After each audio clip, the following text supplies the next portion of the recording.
Good morning. So I put it together last night with some temporary screws to hold the neck in place to try to get an idea of how things were lining up.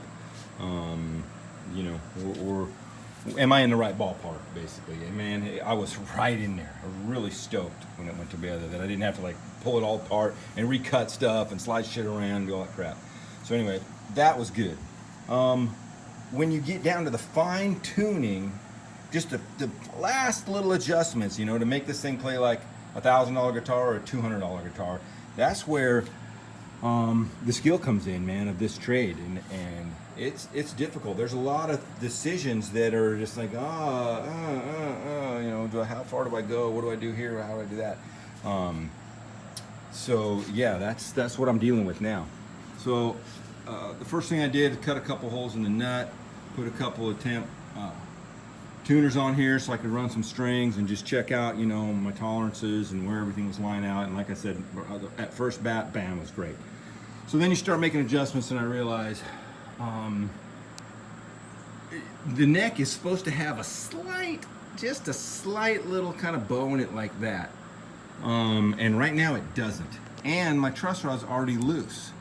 So, I don't know. I'm hoping that when I string it up to tension, it'll get that pressure, and then I'll be able to put a little bit of reverse pressure on and get it down there. So, because right now it's just a little bit straight, maybe even a little past straight, which, as I explained, it's not too good, or it makes it difficult. So anyway, so I got that on here. I come back to my bridge.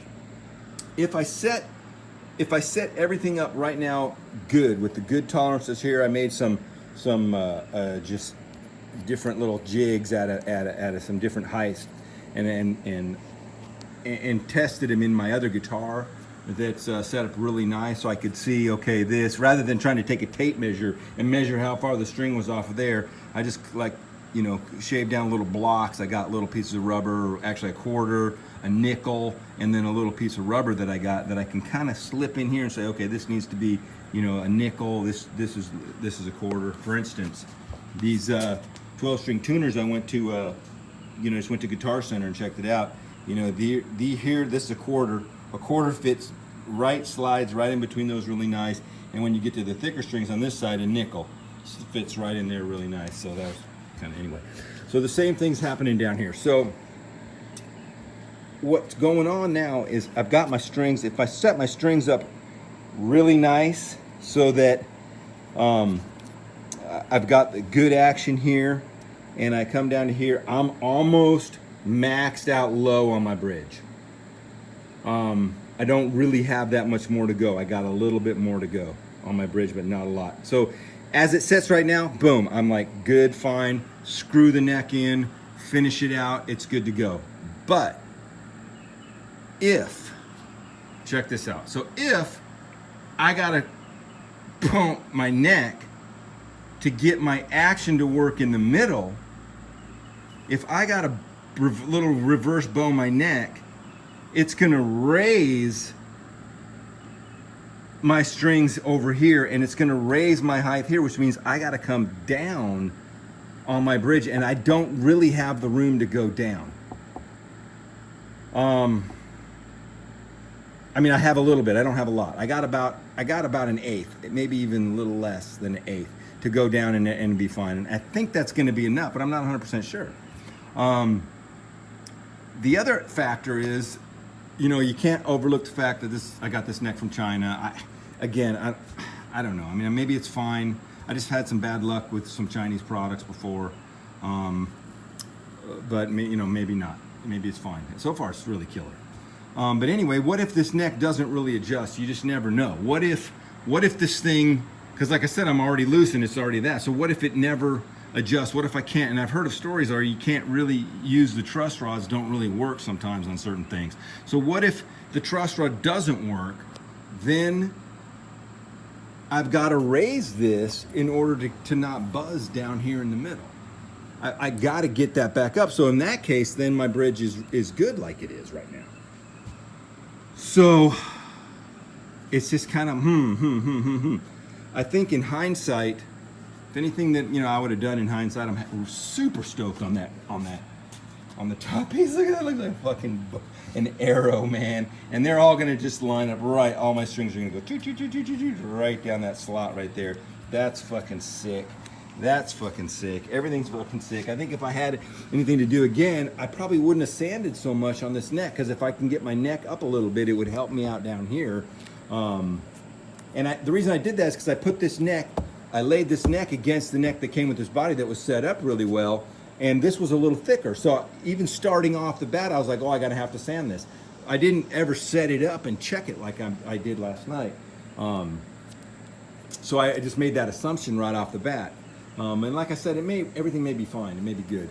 And then, you know, so then after I was eyeballing it yesterday, and I realized, you know, hey man, if I can just, rather than just shimming it, if I can change the angle of this neck, just pop it up like that a little bit, then I can shoot the strings up higher and I'll work out good there. So that's what I kind of did as I was trying to take down just this backside here and just reverse this angle. And I think it's good. Like I said, I set it up, I was stoked. I think everything's good, but depending on how this is gonna work out in the fine tuning, I don't know how much tolerances I need on this bridge, in other words. You know, how much will this, you know, what does this do when you take this and you adjust that truss rod and you give it that little bit here? How much does that affect back here? I just don't have the experience to know that. I think also in hindsight, I probably would not have done this. You know, I tried to get this in there to, so that they have a nice little rounder section right there, and then I recut this thing for it, which is gonna look pretty cool, but I don't know, I probably shouldn't have done that. I probably, in hindsight, I would have been back and I could have those screws in their normal positions and out there a little farther. It was, you know, I kind of had to do it because it was sticking out to here, and that's further than the heel of the neck since I slid the neck in, because it's a 24 fret. So I kind of had to do something, but anyway, and then just now when I just put it together on the last try, I stuck a business card in there, you know, to see, hey, is that gonna, if I shimmed it up a little bit, would that make a difference? Man, it really didn't. It's a pretty thick business card, and it just didn't really make that much of a difference down there. So I don't know.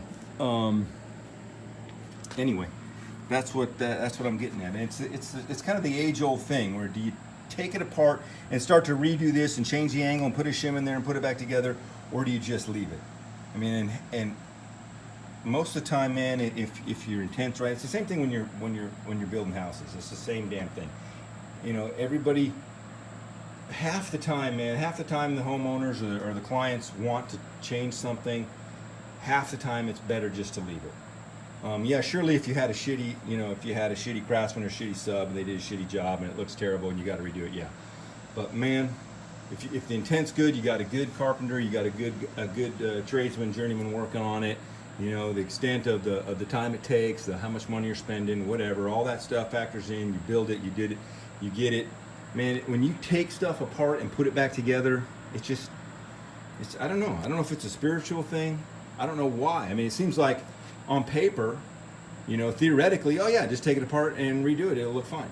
It'll look better. But I don't know why. It just never, like I said, it just often it doesn't look as good. It doesn't go back together and look as clean. And it might be spiritual, really. It might be just the vibe. The spirit of the thing is just, you know, you put it together in good intent and it fits and it's working, it's pretty good. Yeah, could it have been a little better? Yeah. But do you want to take it apart and try to go backwards? And at least half the time, man, it's better to leave it. Just don't poke the baby. Leave it. And that's kind of what I'm dealing with here, man. Do I want to pull it apart and try to reshape this neck here and get it up? Or, man, it went together, it fits, it's solid, I think it's good. I think it's good. So I think I'm just going to leave it. My next, I've got some holes to drill here for my bridge. I'm going to bolt that neck together. I think I'm going to glue it just because I'm kind of paranoia. And then this Gorilla Glue, which I don't like, but that might work good. I'll put a little bit of that in there because that might help. I don't want epoxy. Epoxy will fill the gaps up a little bit too, but it's kind of too messy to get in there. I might just throw a little bit of this Gorilla Glue in there and screw it down. And then there you have it. And then I'll put this back in there, and then I'll string it up and put it up to tension and let it sit for a couple days and see how she fares. Alrighty. The neck is fucking awesome though. Look at that. Oh my God.